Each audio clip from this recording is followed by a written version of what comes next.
안녕하십니까. 실전경매 노하우 125번째 시간 왼손입니다. 경매를 잘하기 위해서 가장 중요한 것은 여러분 자신의 부동산을 보는 안목이라고 생각합니다.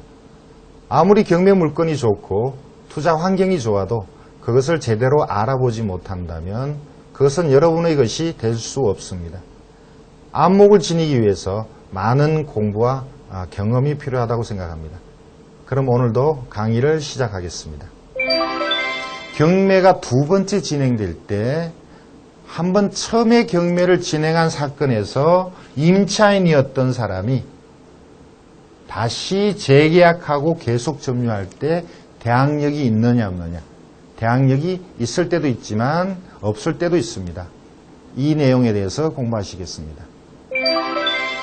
오늘은 종전 경매에 임차인이었던 사람이 낙찰자와 다시 계약을 하고 점유를 계속하고 있다가 두 번째 경매가 나왔을 때 그 임차인은 대항력이 있느냐 없느냐, 이러한 내용을 사례로 배우겠습니다.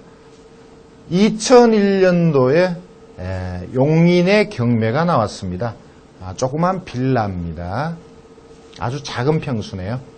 3,200에 감정이 되고 2천여만 원까지 떨어졌는데 임차인이 한 사람 있네요. 2001년에 전입하고 2001년에 확정받은 임차인입니다.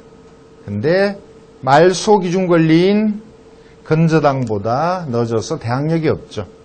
자, 이것이 낙찰되면 과연 임차인은 배당을 어떻게 받을까?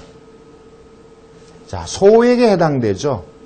96년도 건저당을 기준으로 하면 2천만 원 이하 임차인에게 800만 원의 소액이 배당되죠. 소액 최우선 배당이 나갑니다. 자, 그래서 임차인은 800만 원이 배당이 1번으로 되겠네요. 그리고 은행에 2번으로 720만 원이 배당되겠습니다.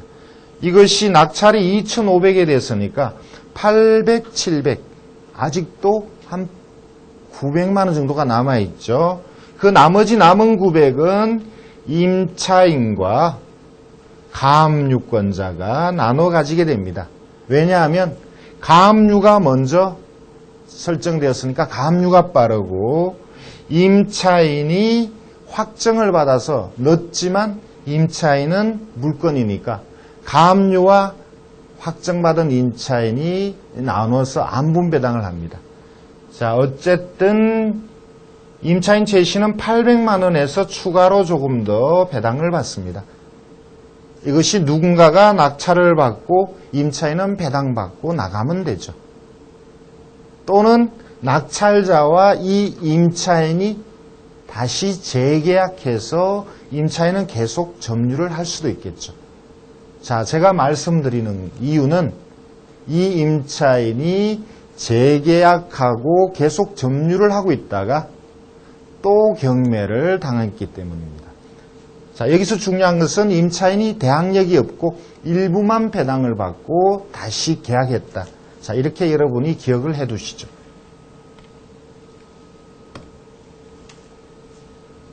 방금 앞에서 말씀드렸던 그 빌라가 또 경매가 나왔습니다.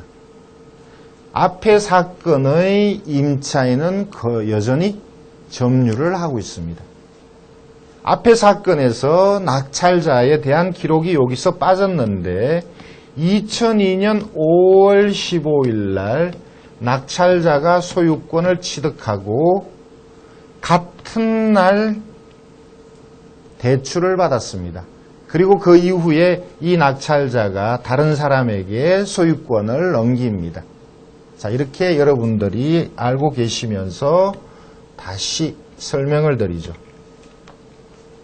앞에 경매 사건이 있었다는 것을 제가 말씀을 드렸는데 이 두 번째 경매가 나왔을 때 이 자료만 봐서는 앞에 경매가 있었던 것을 모르죠.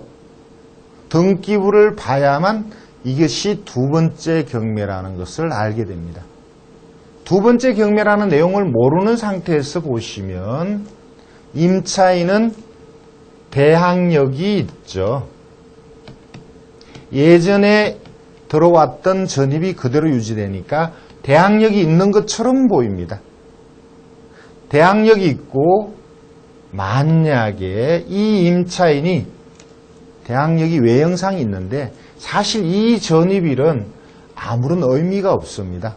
그것은 앞의 사건에서 전입한 거죠. 중요한 것은 이 대항력이 아니고 이 최 씨가 새로운 낙찰자 김 씨하고 소유권을 취득한 것이 낙찰자가 2002년 5월 15일입니다. 낙찰자가 소유권을 취득하기 전에 임대차 계약을 했다. 다시 말씀드리죠.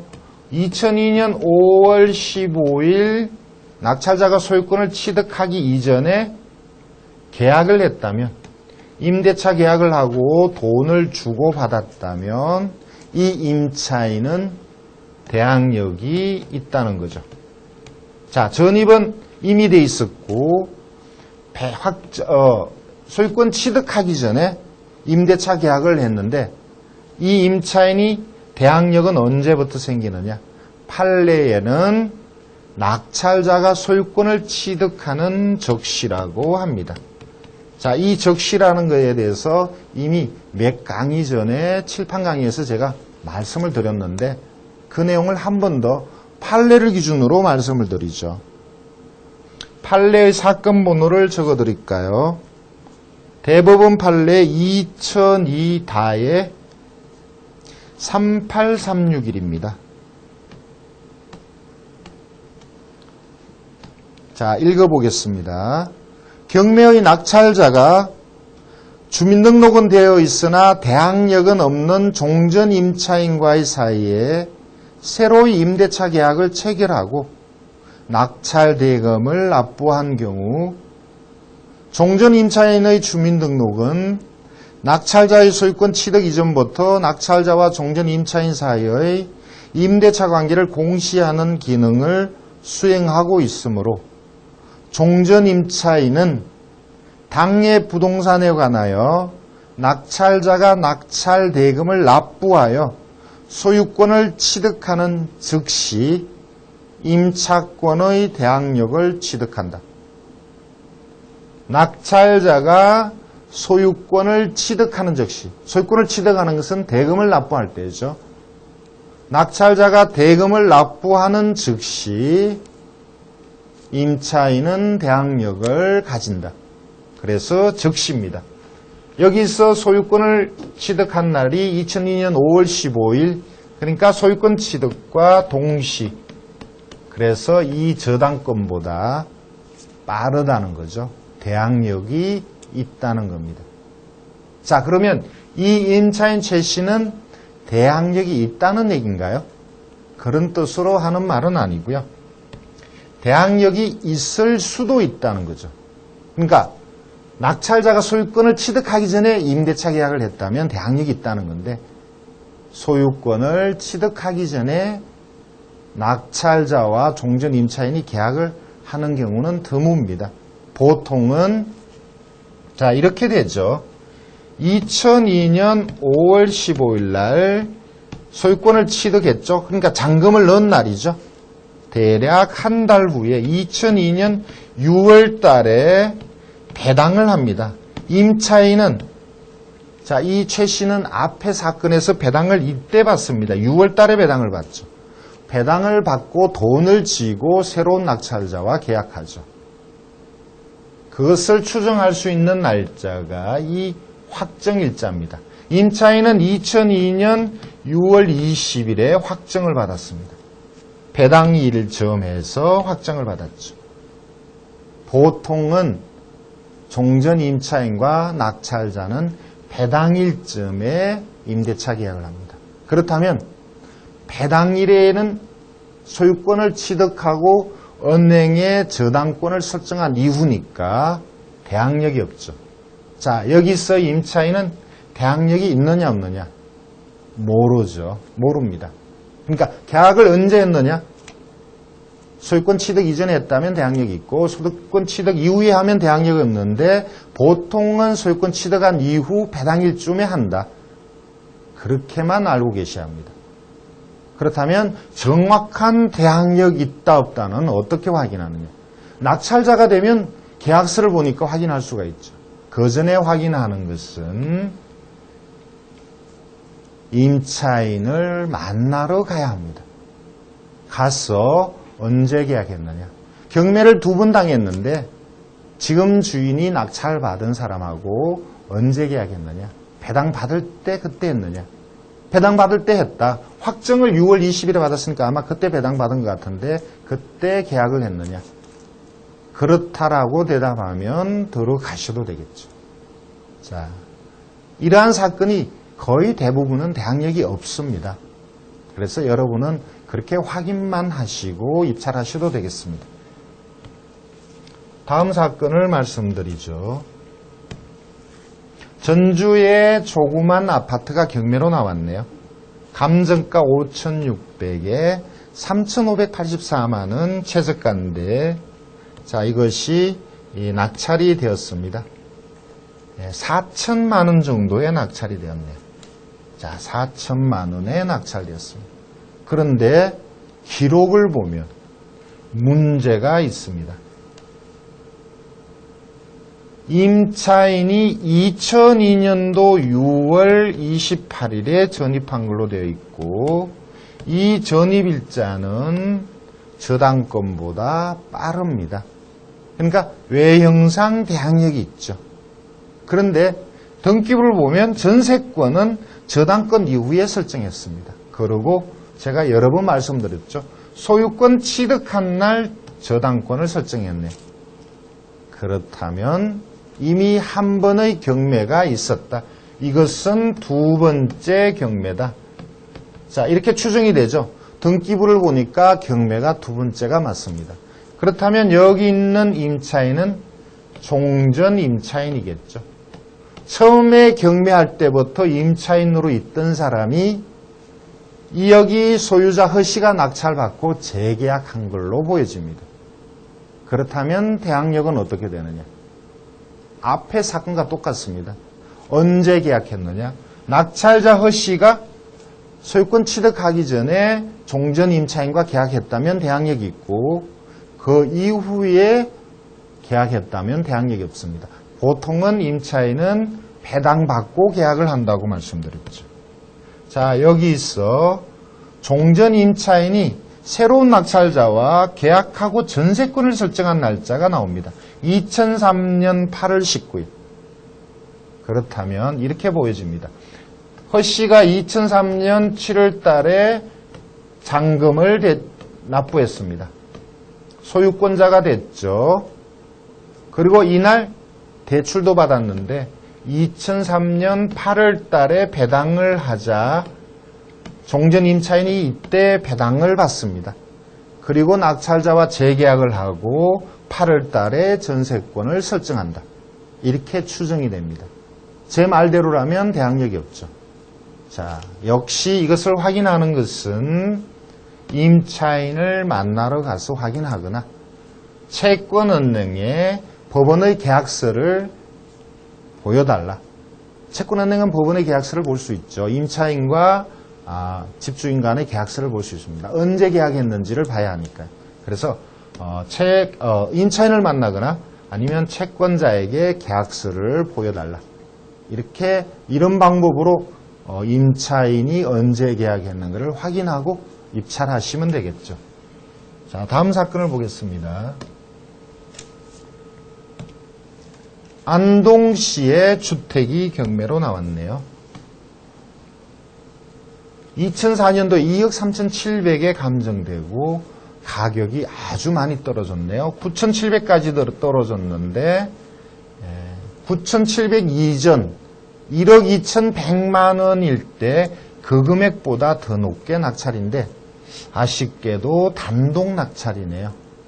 조금만 더 경쟁자를 검토했더라면 한 1, 2천만 원 정도는 전략할 수 있지 않았을까, 이런 아쉬운 마음이 듭니다. 물론 정말 집이 좋다면 확실한 금액으로 낙찰을 받아야 되겠지만요. 자, 많은 임차인이 있습니다. 다가구 주택이다 보니까 4명의 임차인이 있고요. 등기부를 보면 2001년도에 현 소유자가 낙찰받았다는 기록이 나옵니다. 낙찰받고 소유권을 취득한 날 잔금 대출을 받고 건저당도 설정했네요. 그러면 말소 기준 권리가 2001년 3월 6일인데 그 이전부터 점유하고 있던 사람이 두 사람이 있습니다. 대항력이 있다라고 표시됐네요. 그 밑에 두 사람은 건저당 말소 기준 권리 이후에 들어왔으니까 특별한 문제가 되지 않죠.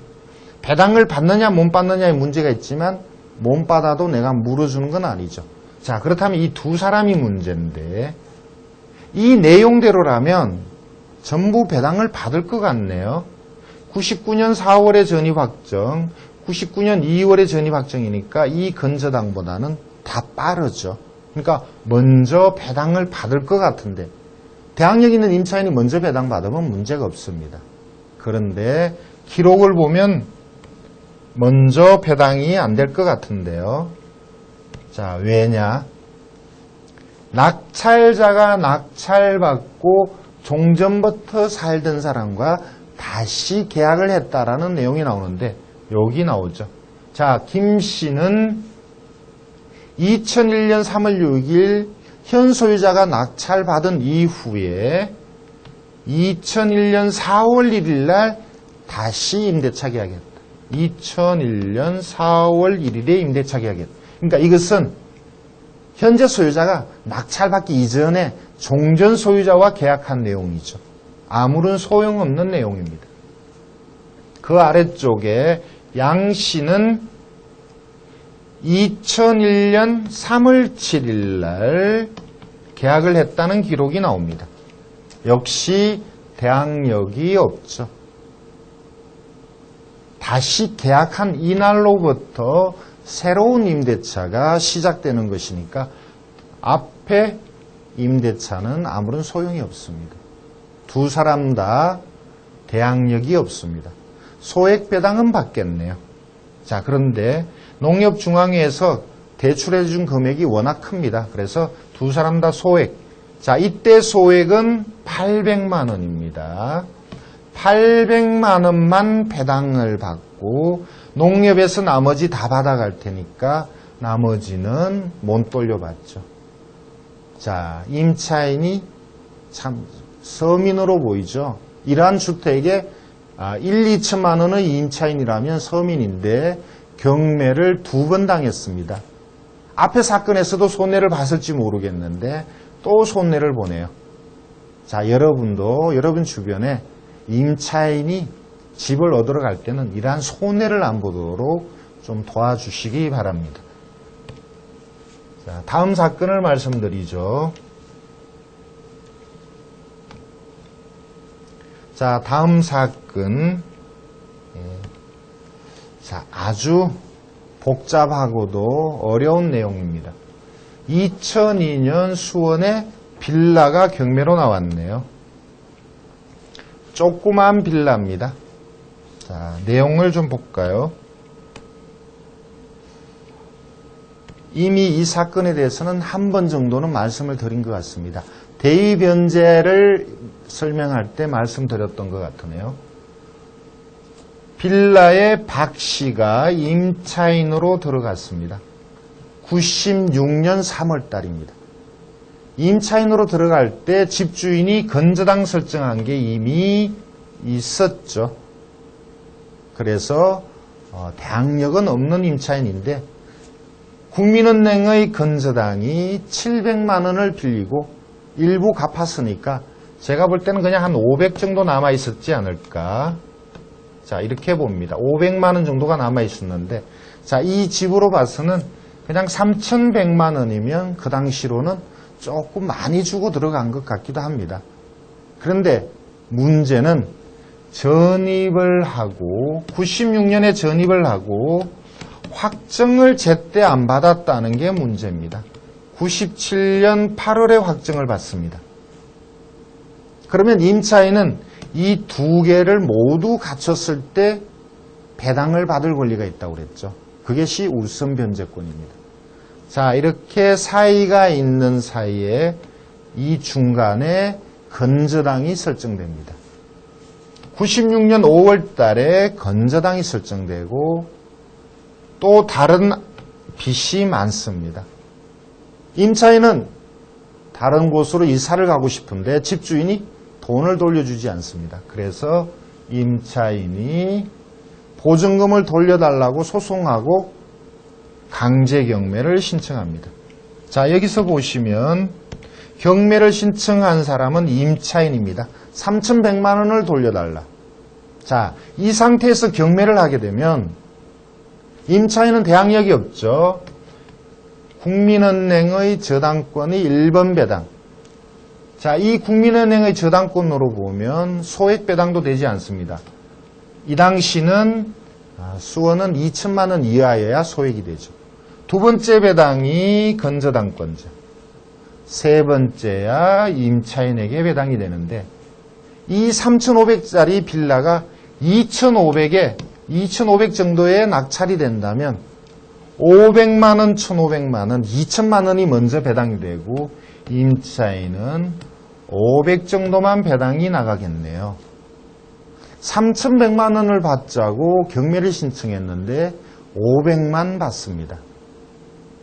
임차인은 너무 많은 돈을 지불하고 들어가는 것도 있고 또 하나 확정을 제때 못 받아서 그렇습니다. 만약에 확정을 제때 받았다면 2번으로 배당을 받죠. 500만 원, 2천만 원. 3,100만 원 중에 2천만 원 정도 배당받으면 물론 손해가 큽니다만 어쩔 수 없죠. 자, 2천을 받고 이사를 가면 되겠는데 500을 받고 이사 가기는 억울하죠. 그래서 임차인이 꾀를 냈습니다. 대위변제죠. 이것을 없애버리자. 이것을 없애버리면 배당은 1번, 2번이 되나 못 받는 배당금은 대항력을 주장할 수 있죠. 그래서 대위변제를 했습니다. 그러면 대항력이 생겼죠. 그래서 가격이 많이 떨어집니다. 낙찰되는 금액에서 거의 저당권자가 다 받아갈 테니까 낙찰자는 3,100을 전부 인수해야 되죠. 결국 가격이 아주 많이 떨어지죠. 900만 원이 될 때까지 떨어졌습니다. 이것을 누군가가 낙찰을 받습니다. 자, 심상훈이라는 사람이 960에 낙찰을 받았네요. 자, 이 낙찰된 금액은 경매 비용으로 나가고 앞에 2번 저당권자에게 배당되고 나머지 임차인의 3,100만 원은 인수죠. 4천만 원의 낙찰을 받은 셈이 됩니다. 3,500짜리 감정의 빌라를 4천에 낙찰을 받았습니다. 이때는 재개발이 있을 때도 아니죠. 그런 것은 생각도 못할 때죠. 아주 높은 금액에 왜 낙찰 받았을까요? 자, 이것이 낙찰되고 바로 또 경매가 나옵니다. 보시죠.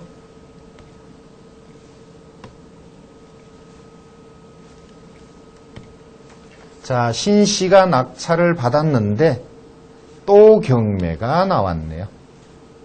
박씨는 여전히 여기 살고 있습니다. 자, 자세히 내용을 볼까요?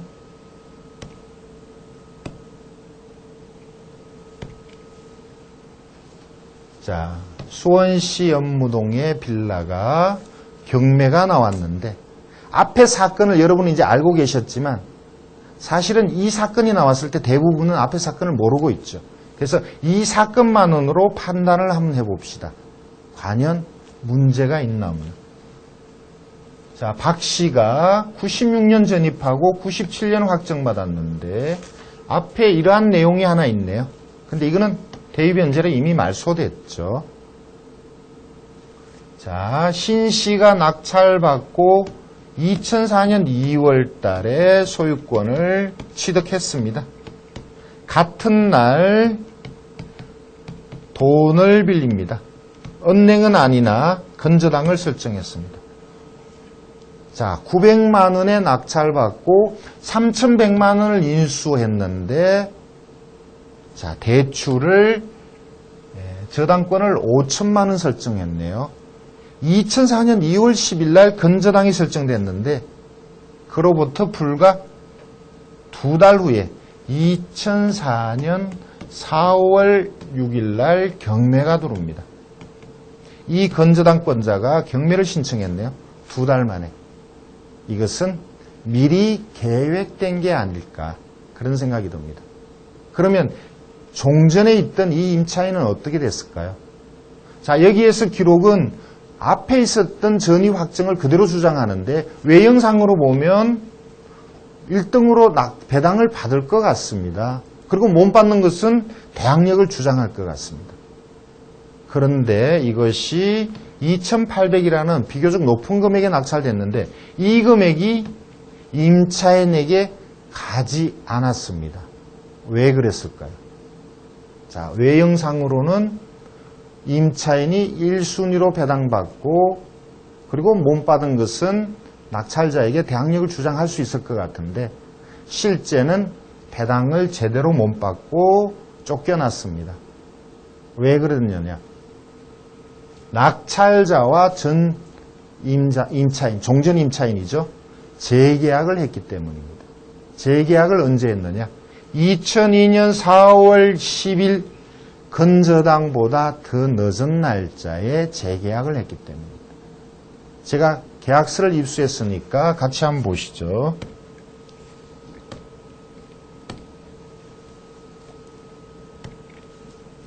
자, 이 내용입니다. 2004년 2월 16일.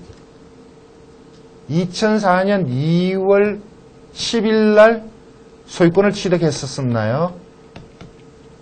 자, 낙찰받은 심씨가 그전부터 살고 있던 황씨를 설득했습니다. 당신의 보증금을 내가, 박씨죠. 박씨에게 당신의 보증금 3,100을 내가 물어줘야 되는데 돈이 없다. 그러니까 여기 계속 살아라. 그 대신 계약서를 쓰자. 당신이 나갈 때 3,100만 원을 돌려주겠다. 이 아래쪽에 어디 3,100이라는 금액이 나와 있을 겁니다. 계약서를 다시 쓰면 안 됩니다. 그러면 새로운 계약이 시작되죠. 못 받은 금액을 그대로 두고 눌러 사는 게 차라리 낫죠. 그리고 그거는 다음에 경매하더라도 대항력을 주장할 수 있습니다. 그런데 이 박 씨가 계약서를 썼는데 그 계약서 날짜에 2004년 2월 16일 날 명도한다. 당신은 2월 16일부터 임차인이다. 이렇게 적어버렸습니다. 이것은 소유권을 취득하고 건저당을 설정한 이후의 날짜죠. 그래서 이 계약서대로라면 임차인은 대항력이 없다는 거죠. 건저당보다 늦은 날 새로운 계약이 시작됐습니다. 이 박 씨가 낙찰자에게 속은 거죠. 자, 건저당을 설정한 사람이 2달 후에 바로 경매를 신청했다. 이것을 미리 계획하고 했다고 그렇게 보여집니다. 자, 좀 어려운 얘기고 어처구니 없는 사건이지만 여러분들도 이러한 사건을 가끔 보실 수 있을 겁니다. 자, 다음 사건을 말씀드릴까요? 포항시의 주택이 조그만 것이 경매로 나왔네요. 최 씨가 소유자고요. 2006년에 6,100만 원에 감정되고 2,350에 낙찰이 되었습니다. 아래쪽에 기록을 보겠습니다. 보시면 대항력 있는 박 씨가 있습니다. 95년 4월 달 1,200만 원. 그리고 확정이 없고 배당 요구를 안 했네요.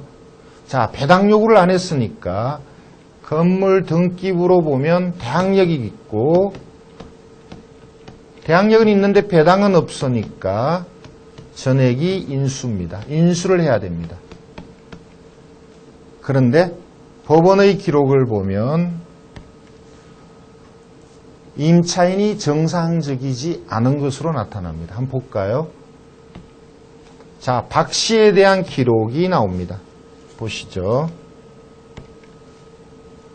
임차인 박 씨 배당금 포기 신청서를 제출했다. 자, 이건 어떤 의미일까요? 대출을 받을 때 무상임차인 각서를 썼거나 아니면 소유자 채무자의 가족일 가능성이죠. 자, 이러한 기록을 여러분들이 발견을 하셔야 합니다. 찾아다니셔야 합니다. 앞의 자료에서는 배당금 포기했다는 기록이 없었습니다. 그런데 여러분은 이런 기록들을 찾으셨다면 이 주택을 좀 저렴하게 낙찰받을 기회가 생겼겠죠. 다시 볼까요? 자, 이것이 낙찰되면 인수가 없습니다. 그러니까 추가적인 부담이 없죠. 다른 사람들은 인수로 생각하겠죠. 그러니까 1,000만 원 이상의 저렴하게 이것을 낙찰받을 기회가 생긴다는 것입니다. 여기 자료 어디에도 임차인이 대항력이 없다라는 기록은 없죠. 등기부를 봐도 이 사람이 채무자의 가족이라는 기록은 없습니다. 그런데 법원의 기록에는 나타납니다. 자, 여러분은 부동산 경매로 돈을 버시기 위해서는 여러 가지 자료, 많은 활동이 필요합니다. 그래서 남들이 모르는 것을 아실 경우 그때 여러분들은 수익을 얻을 수 있죠. 자, 종전경매의 임차인이 낙찰자와 언제 계약했느냐에 따라서 이 임차인은 대항력이 있을 때도 있습니다. 그런데 보통 종전경매 임차인은 대부분 배당을 받고 재계약을 하죠. 배당받고 재계약을 했다면 대항력이 없을 가능성이 큽니다.